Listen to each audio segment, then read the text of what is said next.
ऊर्जा की कमियां महसूस करना। ऊर्जा क्या है?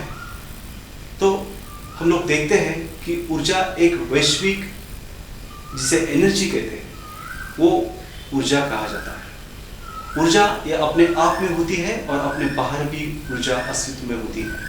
और ऊर्जा आपका जीवन उजागर कर देती है, आपको लाइफ देती है, आपको जीवन देती है, उसे ऊर्जा कहता है। ये जो ऊर्जा है, ये ऊर्जा से आप सांस ले सकते हैं, आप महसूस कर सकते हैं क्या चीज है, और आपके जो पंचेंद्रिय है वो काम कर सकते हैं। ऊर्जा है इसलिए आपका जीवन है, और ये ऊर्जा आपके अंदर भी है, और भौतिक रूप से आप जो व्यक्ति है, जो परिस्थितियां हैं, जो आप चीजें देख रहे हो, उसी सभी में ऊर्जा ओतप्रोत भरी हुई है। तो ऊर्जा और अपना संबंध क्या है?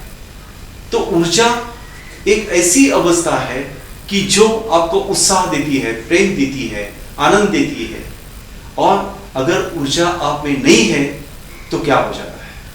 तो आपकी बात बिगड़ जाती है। अगर आप में ऊर्जा नहीं है तो आपका जो बैलेंस है वो बिगड़ जाता है, आप इम्बैलेंस हो जाते हैं।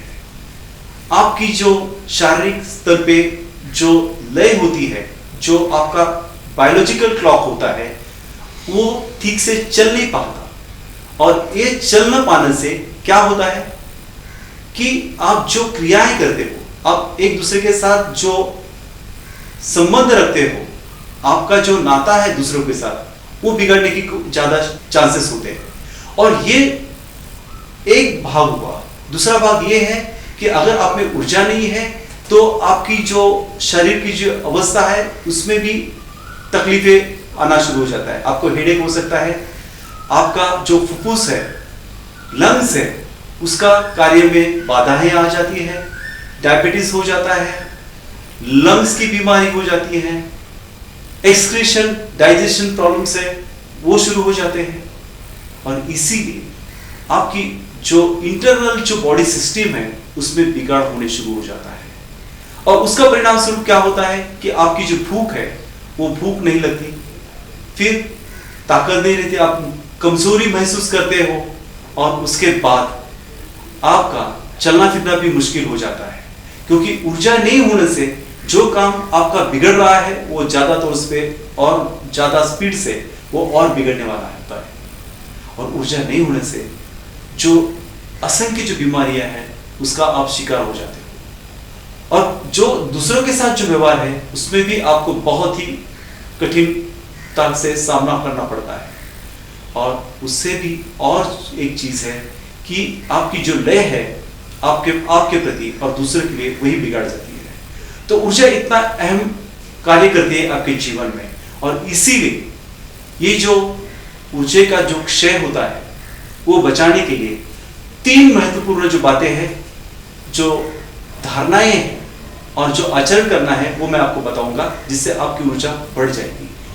तो एक सबसे इंपॉर्टेंट बात है कि ऊर्जा बढ़ाने के लिए आपको ऊर्जा के ऊपर फोकस करना पड़ेगा कि क्या है मेरी ऊर्जा और मुझे ये ऊर्जा बढ़ाने के लिए क्या क्या करना चाहिए।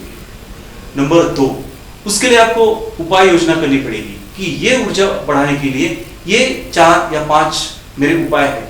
जैसे कि मेरा बॉडी बैलेंस रखने के लिए मुझे अच्छे तरीके से जिसको बोलते हैं कि खाना खाना है, जिसमें जीवन सत्व है A, B, C, P, K, ऐसे जो जीवन सत्व है उसका आहार, और जो ग्रीन वेजिटेबल्स है, लीफी वेजिटेबल्स है, उसका मैं मेरे जो अन्न है उसमें मैं उसको उपयोग कर रहा हूँ। और जो निसर्ग है, निसर्ग में मैं जा रहा हूँ और निसर्ग से मैं तालमेल रखने की मैं पूरी कोशिश करता हूँ। जब हम लोग देखते हैं कि निसर्ग में जाते हैं, आप शायद समुद्र के किनारे जा रहे हो, पेड़ पौधे के नजदीक जा रहे हो, पर्वत है, दरिया है, उसमें जाते हो, देखते हो और महसूस करते हो कि कितना सुंदर ये निसर्ग है। तो उससे आप जब भी घुल मिल जाते हो तो आपकी ऊर्जा ऑटोमेटिकली बढ़ जाती है। और तीसरी महत्वपूर्ण बात है, जो भी आपके अच्छे जो फ्रेंड्स हैं, जो आपके गुरुजन हैं, और जो आपके जो भी नजदीक वाले जो हैं जिसके ऊपर आप भरोसा रखते हो, इन लोगों से ज्यादा आप घुल मिल जाए, क्योंकि वो आपको हेल्प करेंगे कि जब भी आपकी ऊर्जा कम होगी तो आप उनके साथ जब भी वार्तालाप करोगे कि आपकी ऑटोमेटिकली आपकी ऊर्जा उभर आएगी। तो ये सब करने से आपकी ऊर्जा डेफिनेटली बढ़ जाएगी। मैं प्रसादिक, मैं हीलर हूं, स्वास्थ्य संवर्धक तज्ञ हूं, लेखक हूं। 1 कोटि लोगों के जीवन में आनंद, स्वास्थ्य और दुख मुक्त करके उनको मैत्री, करुणा और शांति देने का मेरे जीवन का ध्येय है।